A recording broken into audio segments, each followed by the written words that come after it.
Welcome to the Fear and Greed Afternoon Market Report for Friday, the 3rd of September 2021. Where in just a few minutes I tell you everything you need to know about what's happened in financial markets and the world of economics today. I'm Sean Aylmer. The S&P ASX 200 had a pretty good finish to the week, up 0.5% to end at 7,552 points. It's the second week running in which the bourse has risen, in part thanks to a better than expected economic growth figure for the June quarter that came out on Wednesday and higher commodity prices. An interesting stock this week was National Australia Bank. It was up nearly 4%, outpacing its rivals. Why?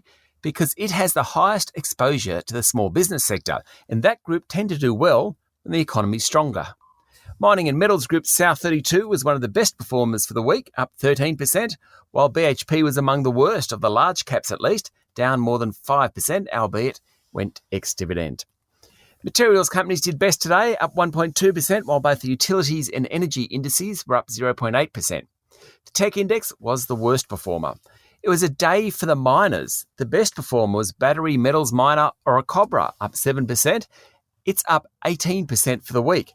Whitehaven Coal was next best today, up 6.8%, while alumina was 6.7% higher.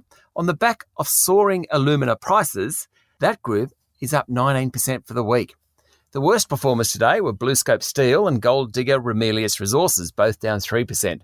The worst for the week was Mesoblast, which fell 13% after the Food and Drug Administration in the US raised questions about its flagship drug for treating inflammatory and respiratory disease. Macquarie Group boss Shemara Wickramanayake has been appointed co-chair of a British and Indian climate change initiative that will push billions of dollars towards renewable energy projects in India. And the new boss of AMP, Alexis George, has shaken up her leadership team.